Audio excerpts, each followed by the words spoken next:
Okay, dismissed.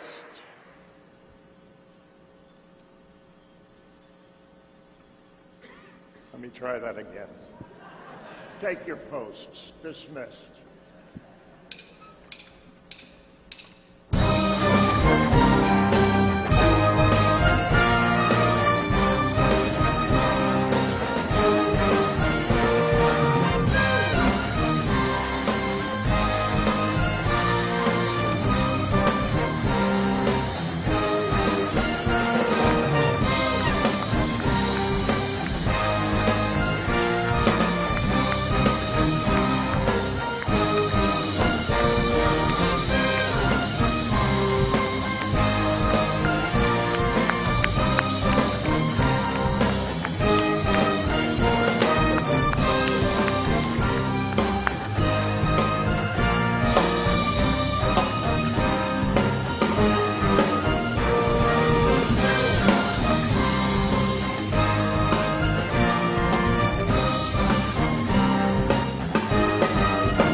Please be seated, folks. Secretary McHugh, General Odiono, distinguished guests, I want to thank General Lennington, the Commanding General of the Military District of Washington, the men and women of the Old Guard, our nation's oldest regular Army regiment, the men and women of the United States Army Band, and the producer of the show, Kerry Grandfield. Thanks goes to all of them, and certainly to the leadership of the Army, Secretary McHugh, and the Chief of Staff, General Ray Odiono, for making this possible. Thank you.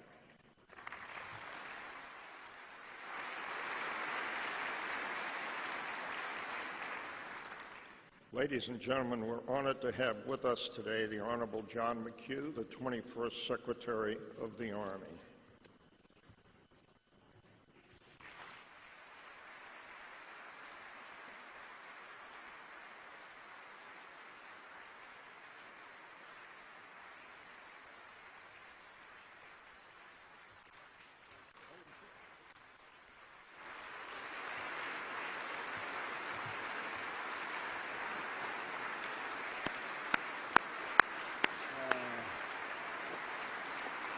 Good morning. Thank you all, please. It's with great pleasure that I welcome the Secretary of the Army, the Honorable John McHugh. Thank you, Gordon. I don't know if you can see or not, but I've got my Britney Spears microphone on here.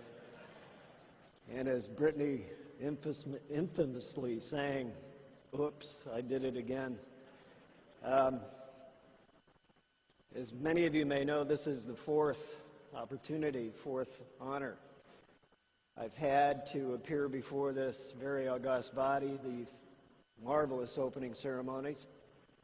And I think you have to admit that's probably my most dramatic entrance yet. And I've been thinking really, really hard about a good story to match it. You know, something along the lines of a hard landing after a jump with the Golden Knights, ill-advised entry in the Best Ranger competition, something really hooah. But I have to be honest with you, there's no cool way to say I fell off my bicycle. It was a humbling moment. And if it wasn't, my dear friend and colleague, Navy Secretary Ray Mabus, certainly made it so when he came to my bedside at Walter Reed Bethesda and gave me a gift certificate for a set of training wheels. And I just want Ray to know, someday soon, I hope, I'll return the favor. Maybe if he falls off one of his cute little boats, I can throw him a life raft. Maybe.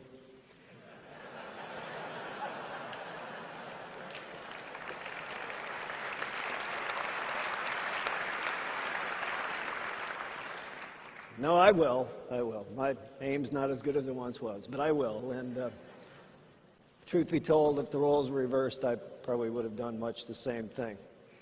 Now that I'm here, it's nice at last to have something of an advantage I've never had before, because usually I'm over there standing while all of you are comfortably seated. And this is the first time I don't have to stand at a podium, so I just want to warn you, relax, because I might be here for a while.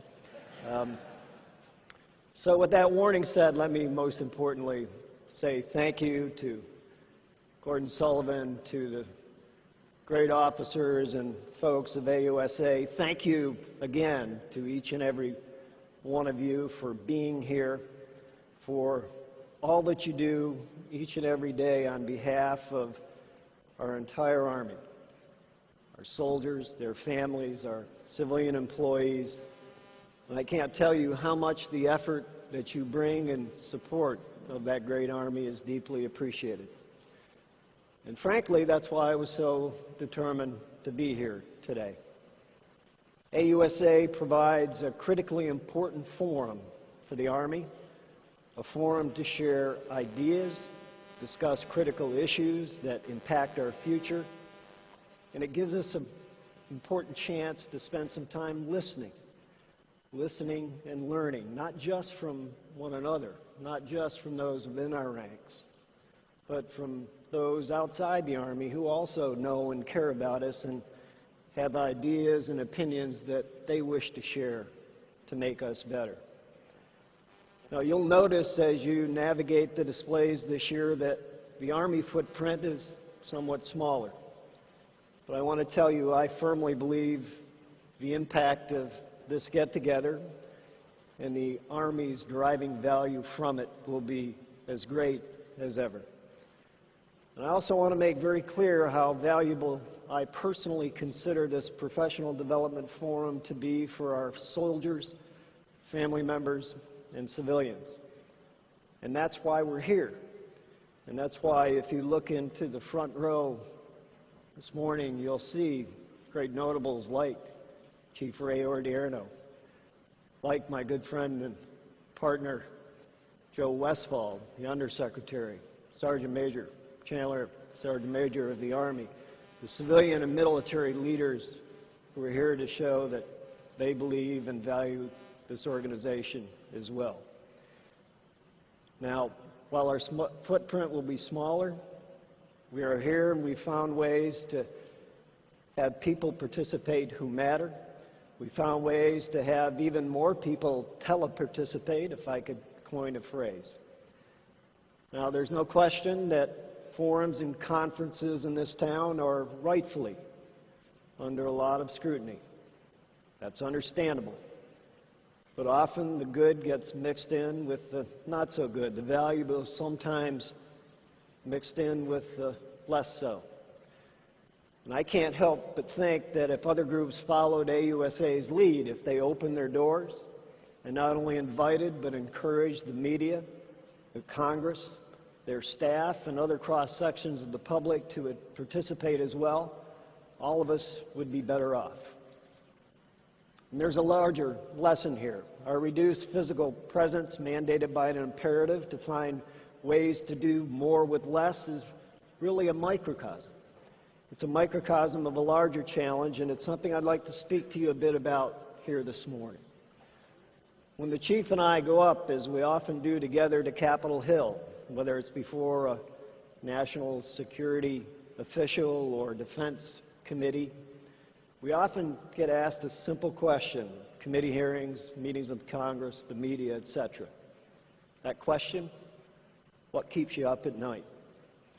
Well, lately, for me, that question has been pretty easy. If I roll over the wrong way, that keeps me up at night. But beyond that, it's not really that simple a question, and it really requires a pretty complicated, even comprehensive answer. And on the most basic terms, what keeps me up at night is our nation's economy and how it already has and will continue to impact our budget. And for the Army, that means coming to terms with equal doses of reality and available resources. The reality is, after more than 11 years of war, leaving one theater and now preparing to draw down in another, the Army is going to have to do its job with less. And the good news, as I mentioned last year, is I still believe very strongly we can, and in fact, we've already started. As I mentioned also at our last gathering, this isn't something that was simply driven on our doorstep, something put upon us by sudden fluctuations in the stock market. The truth is, we've seen this day coming for some time. Most importantly, we've been given the opportunity and the time to get it right, to plan, to prioritize and adjust force structure, equipment, and training, and we're doing it. We're also better integrating our reserve forces. Since America was first attacked in 2001, one of the most important things we've learned is how critical an operational reserve is to our ability to meet mission requirements. How we ensure that the reserve component, both the Army Reserve and the National Guard, remains a trained and ready force is paramount to the Army's overall readiness and stability and our nation's security. And we're going to make sure we do that and we do it right. And on that point, I'd take this opportunity to announce a directive that I've signed that establishes a total force policy for the United States Army. Under this directive, we will man, train, equip active and reserve components in an integrated operational force. The purpose of it all is to provide predictable, recurring, and sustainable capabilities. To put it another way, incorporating active and reserve components as a total force. This directive outlines a number of measures to make integration of those forces seamless. Examining force structure options, establishing uniform processes and procedures for validating pre-deployment readiness, developing and implementing a unified personnel management and pay system, ensuring that our equipping strategy promotes procurement programs for a total force, facilitating opportunities for soldiers to move between active and reserve component assignments throughout their careers, and ensuring equal standards for professional development. The operational reality is we've been a total force for more than a decade now, and this effort will ensure that we incorporate the lessons learned of the last 11 years and make certain that everyone is trained and ready regardless of the mission. Now, you didn't ask, but another thing that keeps me up at night is wondering whether we're doing enough to reduce the size and cost of bureaucracy, to ensure that we're not needlessly expending resources that could otherwise be used for training, be used for equipment, for properly sizing our force structure. And last year, I used this forum to announce the creation of the Institutional Army Task Force. I said at that time their mission wasn't just to help us do more with less. They were tasked to apply proven, workable, creative solutions to help us do better and do it with less. Also last year, I announced we initiated steps to streamline how we did service contracts, contracts that account for 21 cents of every dollar the Army spends. As a result, we created a single focal point at each command and staff element, consolidated requirements generation, and aligned subject matter experts. Where we once had some 260,000 actions awarded by 225 different offices, carried out by thousands of different people, we now have 6 portfolio management centers, consolidating nearly half of all service obligations. And this past year, that effort netted us more than $330 million in savings. And I tell you, I think that's good. That's very good. But we have more we can and will do. From headquarters realignment to human capital management, we're continuing a top-to-bottom review that will make our entire Army smarter and more cost-efficient. And these are critically important measures, measures that will streamline our structure, improve our effectiveness, and make us organizationally better. But this is the Army. We don't succeed simply through bureaucracy. We don't prevail only through wise spending, as important as those things are. The heart and soul of America's Army is today what it was on the battlefields of the American Revolution. It is our people. And what keeps me up at night, too, honestly, more than anything else, are not the numbers on a ledger, not by a long shot. What keeps me up is wondering whether the service and sacrifice of the American soldier is not only appreciated, but really understood, and understood at its core. We've talked before about the less than 1% in the nation who serve, the percentage of the American population who wear the uniform of the American soldier. And in that vein, we can never forget as well another less than 1%, the families who support and who care for them. Now, after I fell off my bicycle and I broke my pelvis, I spent a little over 3 weeks as an inpatient in Walter Reed. And like many of you, I've had an opportunity on numerous occasions to visit the old hospital, and now its new Bethesda location, to visit with our remarkable wounded warriors. But for all those visits, this time I was, as a patient, afforded an added perspective. I was struck more than ever, not just by the resilience and the valor, the incredible courage of our wounded warriors, but equally by the devotion, the sacrifice, and the courage of their family members and their loved ones. It's an almost universal fact.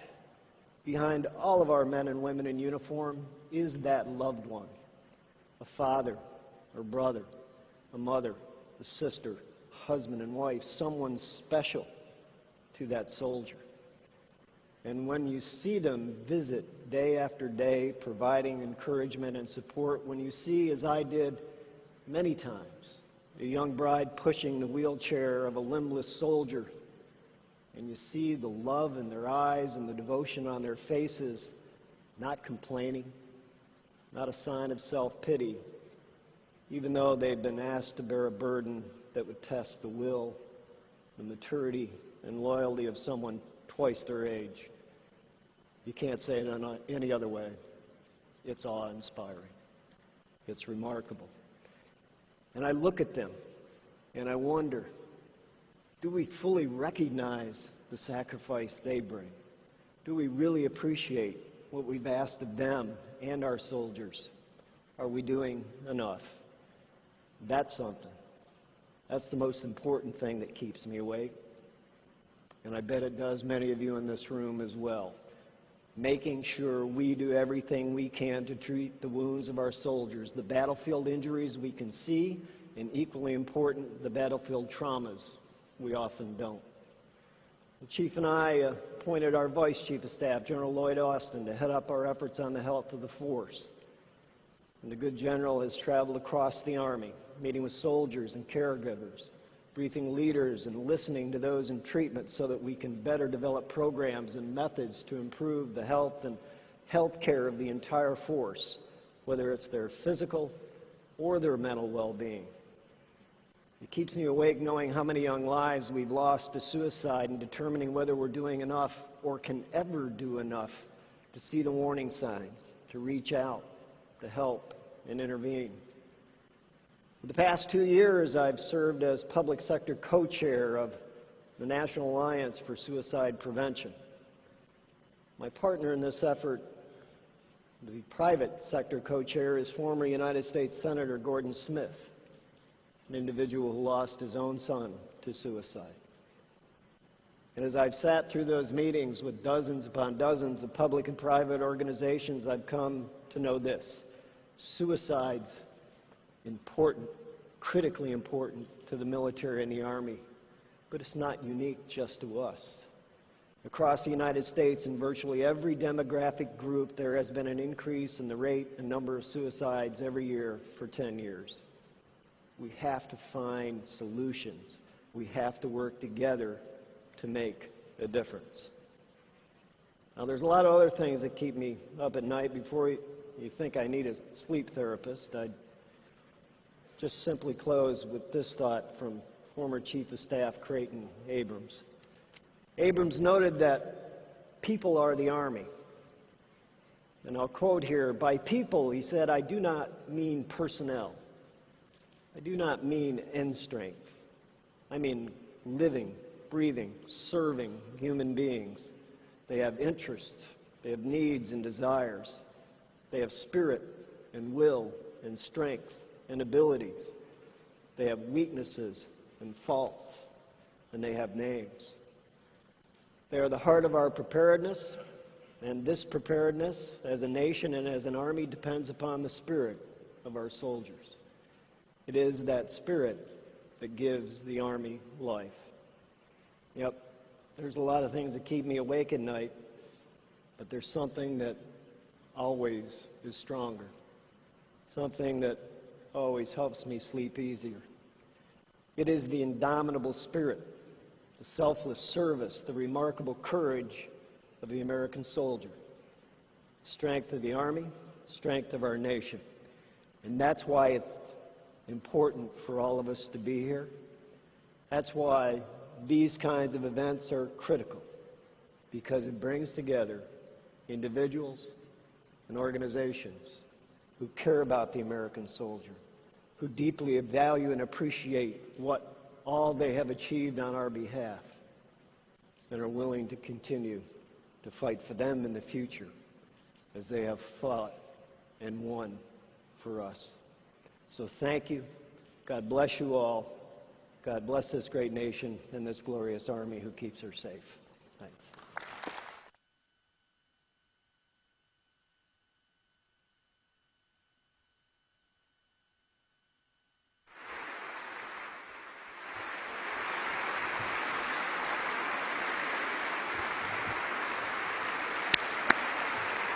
Thank you, Mr. Secretary.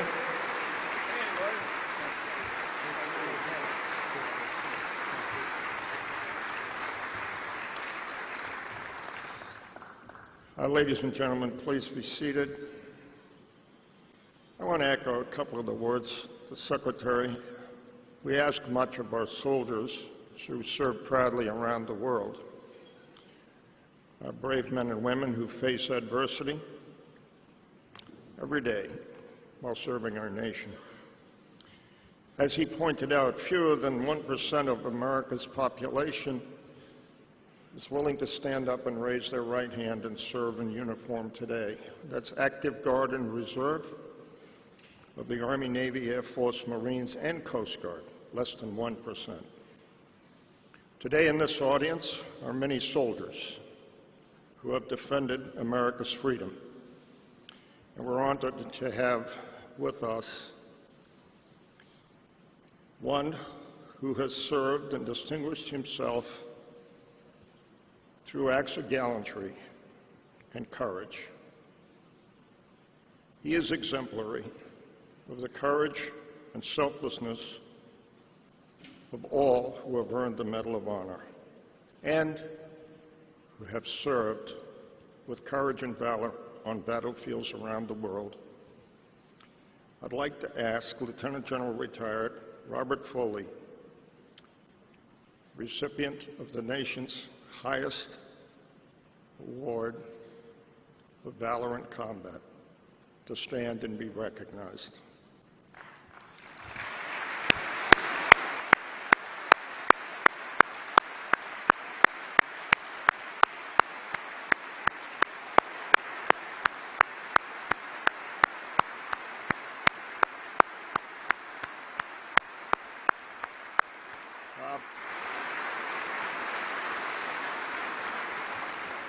Now, the Association of the United States Army was established by the leadership of the Army in 1950 to tell the story of the American soldier and create awareness and appreciation of the role of land power. We're proud of our history of over 60 years of service to the Army. This morning, we're going to recognize a number of people for their service, not only to AUSA, but to the Army and indeed the nation. These are volunteers that we're recognizing for their service. To assist in the presentation of awards, I'd like Lieutenant General Roger Thompson, United States Army retired, our annual meeting chair, to join me on the stage.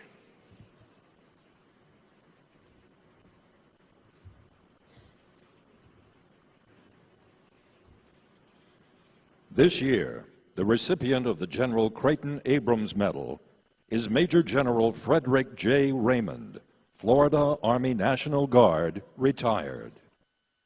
Would General Raymond please join us on the stage?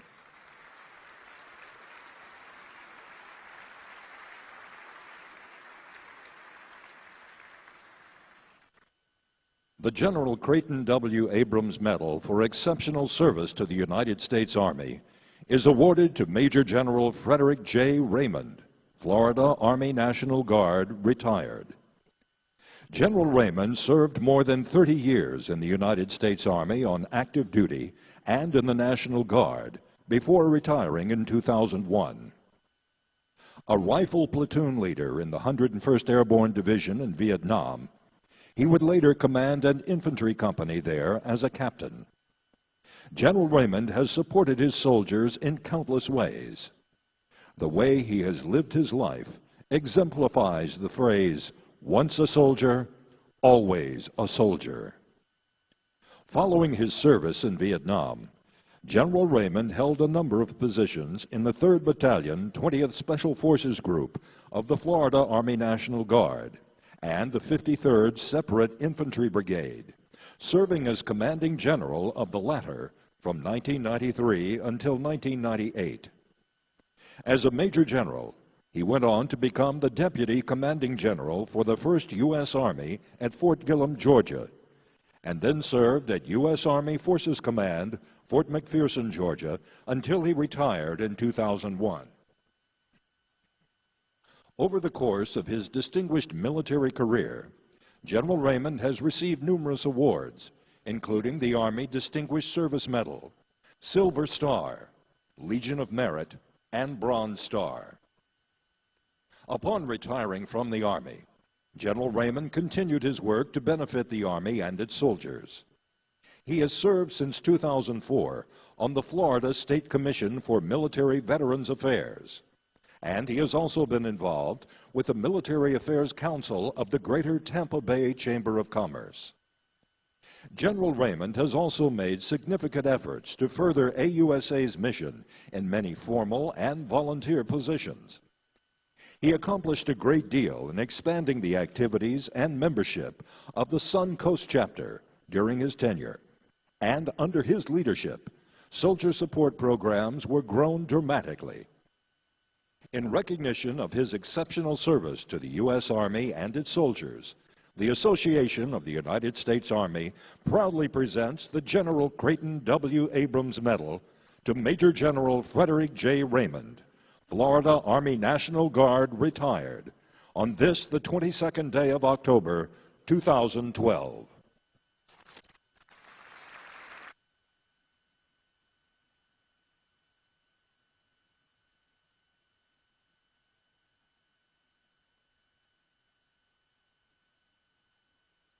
This year, we have two recipients of the Major General Anthony J. Drexel Biddle Medal, Brigadier General Robert A. Drolet and Mr. Virgil Teeter.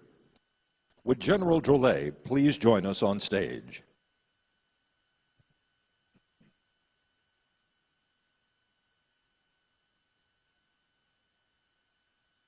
The Major General Anthony J. Drexel Biddle Medal is awarded to Brigadier General Robert A. Drolet, United States Army, retired, for his outstanding contributions to the Association of the United States Army. After graduating from Boston College, Robert A. Drolet was commissioned as an Army officer. During his career, which spanned over 29 years, he held numerous command, leadership, and management positions within the United States, including multiple Pentagon assignments, as well as tours in Germany and Vietnam. His final assignment in the Army was as the Air Defense Program Executive Officer, the Army's Senior Acquisition Executive for Army Air and Missile Defense. For his outstanding military service, General Drolet has been awarded the Distinguished Service Medal, the Legion of Merit, and the Bronze Star Medal with V device, and 3 oak leaf clusters. General Drolet has also made significant contributions to volunteer organizations in Alabama since his retirement from the Army, Notably, those organizations aiding American veterans, such as the Huntsville Veterans Week celebration and parade, the Madison County Veterans Memorial Foundation, and the Tennessee Valley Armed Forces Week. General DeLay, a lifetime member of AUSA, has held a number of leadership positions within the organization, including president of the Redstone Huntsville chapter and 3rd Region Vice President. He also served as AUSA's Alabama State President from 1999 to 2011. In recognition of his dedicated and dynamic support to AUSA and its overriding goal, Voice for the Army, Support for the Soldier, the Association of the United States Army proudly presents the Major General Anthony J. Drexel Biddle Medal to Brigadier General Robert A. Drolet, United States Army retired, on this, the 22nd day of October, 2012.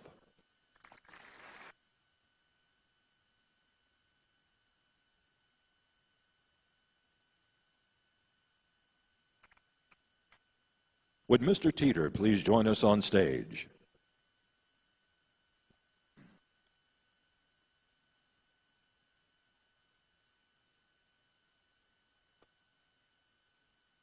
The Major General Anthony J. Drexel Biddle Medal is awarded to Virgil Teeter for his outstanding contributions to the Association of the United States Army.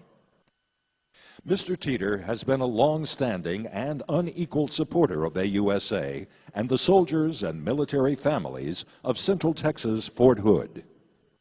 As Vice President for News at KWTX, a television station serving Central Texas, Mr. Teeter has been able to provide AUSA and its local chapters with a unique service. An ardent supporter of AUSA's mission, Mr. Teeter has initiated a peerless series of efforts to assist with the public affairs and outreach of local chapters, getting the word out on AUSA, its local chapters, and the soldier and family support programs they work so hard to support. For over 10 years, Mr. Teeter and his team at KWTX have made and broadcast public service announcements praising the work AUSA does and also helping to increase awareness of the issues facing soldiers and their families. During a recent membership drive, which brought in over 4,700 new members since February 1st, Mr. Teeter broadcast PSAs to assist AUSA with its recruitment. He is also responsible for a 1-hour KWTX live television special featuring singer-songwriter Larry Gatlin in support of our troops. All of this was done without request and without compensation for a cause which Mr. Teeter feels is worthy of supporting. Beyond his role as a television executive, Mr. Teeter has gone above and beyond to help support Army-based organizations. He convinced national banks of Central Texas, Walmart, and H-E-B, a regional grocery chain, to donate tens of thousands of dollars to the chapter, beginning what would become steady donations to organizations serving soldiers. Following the Fort Hood shootings, Mr. Teeter again advocated for support for the Fort Hood community and was able to obtain H-E-B's support and nearly $1 million in donations for those affected. In recognition of his tireless support for AUSA and his many contributions to its mission, the Association of the United States Army proudly presents the Major General Anthony J. Drexel Biddle Medal to Virgil Teeter on this, the 22nd day of October, 2012.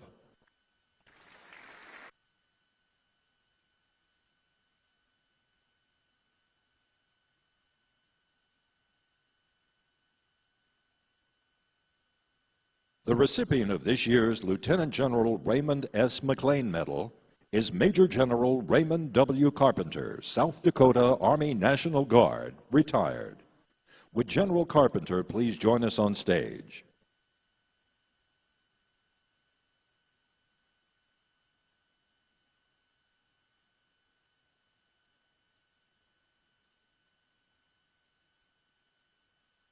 The Lieutenant General Raymond S. McLean Medal is awarded to Major General Raymond W. Carpenter, South Dakota Army National Guard, retired, for his outstanding contributions to the advancement of the Association of the United States Army's goal of a seamless and component-oriented Army.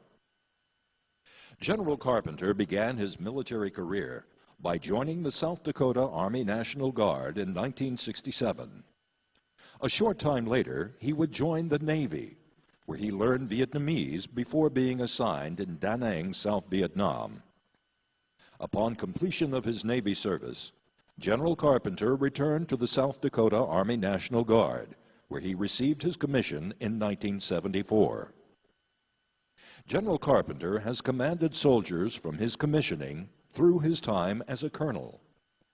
In 1993, he became the executive officer of the 5,000-plus soldier task force Rushmore, which was sent to Panama on a humanitarian mission to build 27 kilometers of road and rebuild 10 schools and 14 clinics. During his 29-month tenure as acting director of the Army National Guard, General Carpenter was responsible for executing a budget of nearly $40 billion, procurement of over 300,000 units of equipment, the recruitment and training of 100,000 soldiers, and the mobilization and deployment of 80,000 soldiers. In addition, Army National Guard soldiers were deployed to support the surge in Afghanistan and the withdrawal from Iraq. They also provided assistance in the aftermath of Hurricane Irene, the Joplin tornado, and the BP Deepwater Horizon Gulf oil spill. General Carpenter retired in 2011 after having served over 44 years in uniform. General Carpenter has received numerous decorations for his exemplary military service, including the Distinguished Service Medal, the Legion of Merit with bronze oak leaf cluster.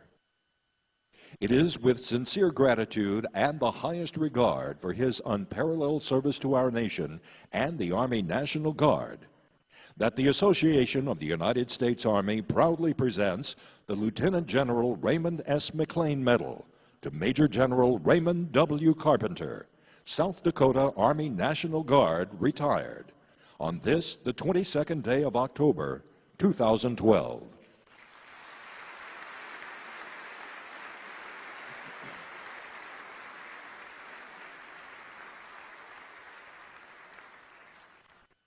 The recipient of this year's Major General Earl Rudder Medal is Lieutenant General Jack C. Stoltz, Jr., United States Army Reserve, retired.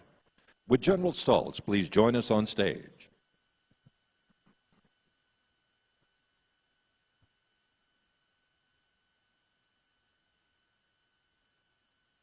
The Major General James Earl Rudder Medal is awarded to Lieutenant General Jack Calvin Stoltz, Jr., United States Army Reserve, retired, for his outstanding contributions to the advancement of the Association of the United States Army's goal of a seamless and component-oriented Army. Through nearly 4 decades of service to the United States Army Reserve, General Stoltz has distinguished himself as a skillful leader and has left a legacy of transformation that has seen the U.S. Army Reserve evolve into a fighting force capable of confronting the challenges of today and tomorrow. While serving as Chief, Army Reserve, General Stoltz directed the successful realignment and completion of the major organizational moves directed by the Base Realignment and Closure Act of 2005.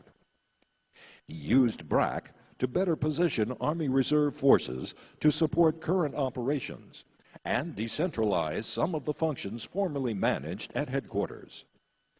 He reduced the number of regional support commands and established a structure which improved the ability of operational and functional commands to provide training and conduct oversight of their subordinate units, all in an effort to enable the Army Reserve to better support the Army and the joint force.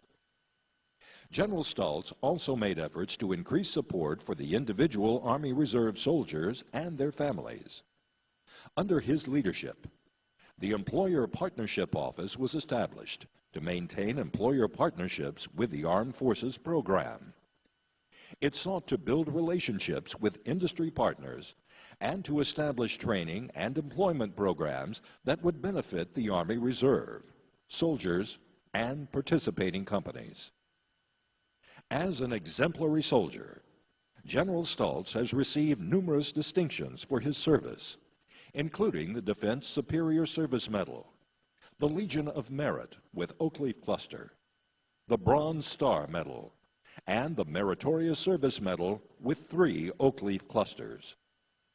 In recognition of his outstanding support for the United States Army Reserve and a seamless and component integrated Army, the Association of the United States Army proudly presents the Major General James Earl Rudder Medal to Lieutenant General Jack C. Stultz, Jr.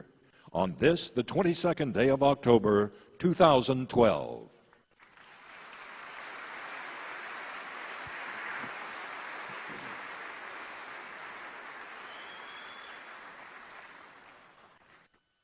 At this time, would the Sergeant Major of the Army, Raymond Chandler, and Command Sergeant Major Jimmy Spencer, U.S. Army retired, Director, NCO, and Soldier Programs, please join us on stage for the presentation of the next award.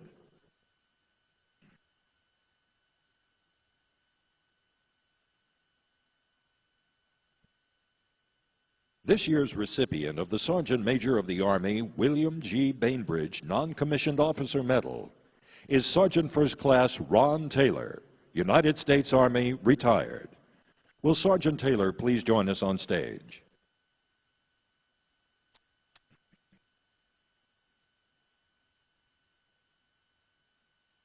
The Sergeant Major of the Army, William G. Bainbridge Medal for Exceptional Service to the Non-Commissioned Officer Corps is awarded to Sergeant First Class Ron Taylor, United States Army, retired, for exceptional service to the Non-Commissioned Officer Corps. Over the course of Sergeant First Class Ron Taylor's career, he served in many roles, beginning as a cavalry scout and administrative specialist. Sergeant Taylor would go on to serve as the NCOIC of the Office of the Secretary, Combined Joint Staff Headquarters, United Nations Command, Combined Forces Command, United States Forces Korea, and 8th United States Army. The Secretary of the General Staff, Fort Knox, Kentucky, and the Office of the Assistant Chief of Staff, G5, 3 Corps, and Fort Hood, Texas. Since his retirement, Sergeant Taylor has been a major force for good in the Fort Hood community. As a senior executive in Killeen, Sergeant Taylor has been uniquely positioned to assist the soldiers of Fort Hood and their families. He is able to reach out to members of the community and bridge the gap between the military and civilian communities to ensure that soldiers and their families are supported. For his extensive work in the community, Sergeant Taylor was selected as a Fort Hood Good Neighbor in 2006 and has also been chosen as Retiree of the Year for 3 Corps and Fort Hood. Sergeant Taylor has remained a steadfast supporter of AUSA and has lent his leadership talents to support the association's mission.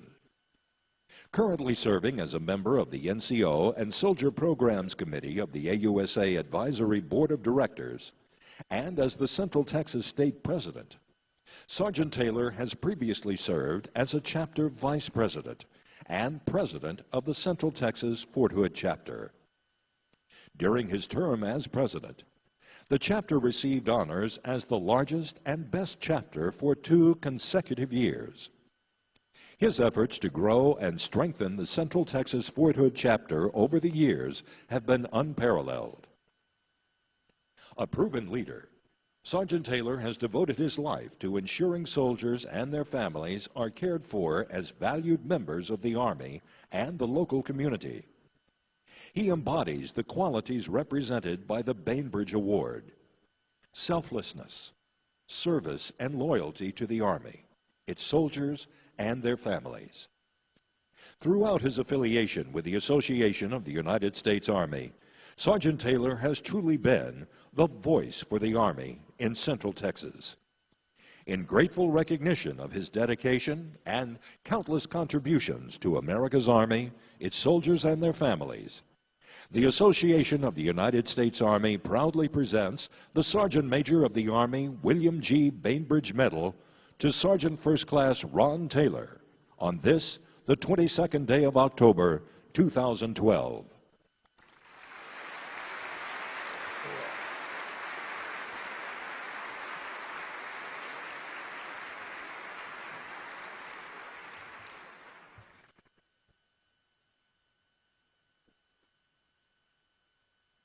This year, the recipient of the Joseph P. Cribbins Award is Mr. Keith Roberson.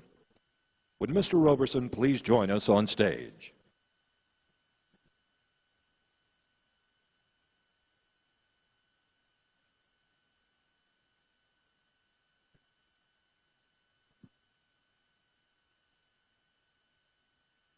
The Joseph P. Cribbins Award is presented to Keith Roberson in recognition of exemplary service to the U.S. Army and his significant contributions to its soldiers. Keith Roberson, Executive Director, Integrated Materiel Management Center, U.S. Army Aviation and Missile Life Cycle Management Command, has worked as an Army civilian since his graduation from the University of Alabama in 1982. Mr. Roberson began his career with the Army as an industrial engineer. Today, Mr. Roberson is the Executive Director of the AMCOM Integrated Materiel Management Center and manages more than 9,500 contractors and Army civilians, as well as a $4.7 billion business base. Mr. Roberson's leadership has been instrumental in the $6.6 billion aviation reset of all aviation systems redeploying from Iraq and Afghanistan. To date, more than 4,500 aircraft have been reset and returned ready for our soldiers, and plans are to complete 550 additional resets in fiscal year 2012. Even while working to reset the Army's aviation fleet, Mr. Roberson has successfully increased efficiency without sacrificing effectiveness, maintaining a high level of support for our soldiers. Under his leadership, the AMCOM team reduced inventory levels by over $639 million, while reducing their working capital fund requirements by nearly $500 million, and maintaining a high readiness level. Mr. Roberson has received numerous awards for his work for the Department of the Army, including the Order of St. Michael's, Bronze, from the Army Aviation Association of America, and the Department of the Army Meritorious, Exceptional, and Superior Civilian Service Awards. It is with profound gratitude and appreciation that the Association of the United States Army presents the Joseph P. Cribbins Award to Keith Roberson, a distinguished Department of the Army civilian employee, on this, the 22nd day of October, 2012.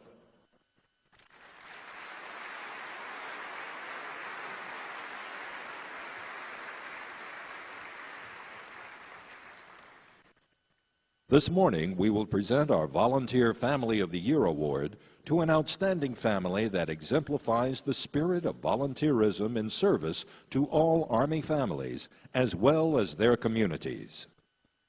Would Captain William Mendelson and his family please join us on stage?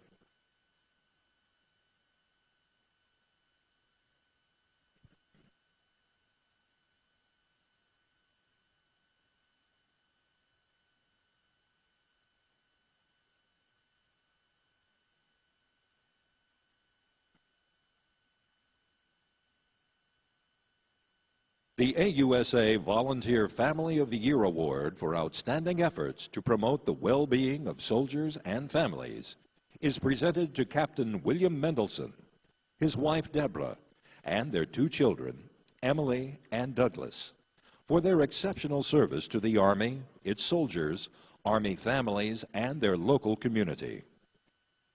Captain William Mendelson serves as a medical logistics officer in the 224th Sustainment Brigade, California Army National Guard. For over a quarter of a century, Captain Mendelson has dedicated himself to serving as a mentor, leader, and trainer for the Boy Scouts of America. Captain Mendelson volunteered as a Cub Scout den leader and later as an assistant scoutmaster for his son's Boy Scout troop. While deployed in Iraq, Captain Mendelson set up a scout meeting via Skype to stay in touch with the troop and to teach them about the life of a deployed soldier, and to continue to encourage them to progress as scouts. Captain Mendelson has also been a pillar of support for his unit's Family Readiness Group, which has received the Adjutant General's Award for Excellence in Family Readiness. Deborah Mendelson has been very active in supporting the local military community. She is a lead volunteer for the Army California National Guard Family Readiness Group, serving over 16,000 Guard families in California. Deborah has also served as the Battalion Family Readiness Group leader for her husband's unit, supporting more than 300 families through the deployment cycle. With the help of her children, Deborah created the Claremont Heroes Military Appreciation Program that displays banners supporting servicemen and veterans throughout the town. She has also served as a Little League team mom, Girl Scout leader, Cub Scout den leader, and member of her synagogue's Board of Trustees. She is currently serving as a member of the Greater Los Angeles County AUSA Chapter's Executive Board, where she is helping plan the Army Ball. The Mendelson children have also embraced the charitable spirit of their parents. Both have become highly involved in volunteerism and have been recognized by the City of Claremont as Claremont Community Heroes for their good works. Emily, 17, helped organize a craft booth for the children of deployed soldiers and volunteered at the Best Buds program, where she serves as a peer mentor for physically and mentally challenged students at Claremont High School. Douglas, 15, oversaw a community service project and was also selected to represent the Boy Scouts as a member of the 2012 Tournament of Roses Honor Troop. He also volunteered as a bugler at local Memorial Day events and has raised over $1,500 as part of his Bar Mitzvah Community Service Project, which involves sending holiday care packages to deployed service members. It is with sincere gratitude and appreciation that the Association of the United States Army presents our Volunteer Family of the Year Award to this remarkable Army family on this, the 22nd day of October, 2012.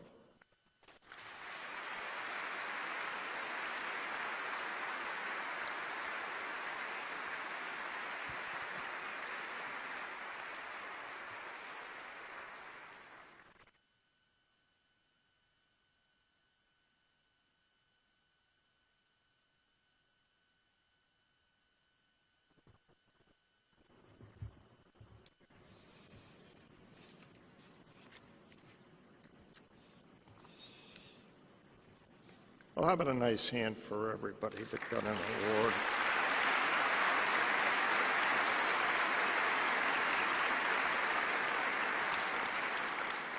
Yesterday, on that beautiful fall day, runners from around the world competed in the annual Army 10-miler, hosted by the United States Army Military District of Washington. As we celebrate and recognize the 10-miler's 28th anniversary, we know that each year the race has grown in numbers of runners and teams, and I expect next year we'll see the same thing. It truly is a tradition of excellence.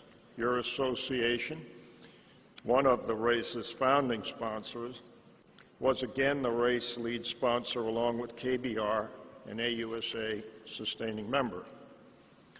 This year's 28th run had over 30,000 registered runners and over 700 teams. Competitors and runners from all 50 states, the District of Columbia, Puerto Rico, and athletes from 10 foreign countries. This was indeed a happening.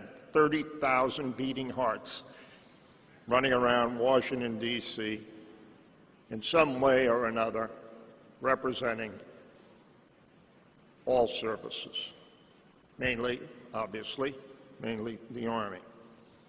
The winner of the 10-miler in the male category with the overall fastest time was Tesfaye Sendeko Alamayo with a time of 47 minutes and 48 seconds, which for those who do the quick math, that's 4:45 miles for 10 miles, and he never broke sweat.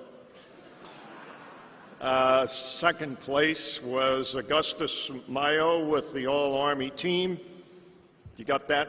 With the All-Army team with a time of 47 minutes, 54 seconds, which also is less than a 5-minute mile. And third place went to Frank Caldera with a time of 48 minutes, 11 seconds. How about a nice hand for those guys?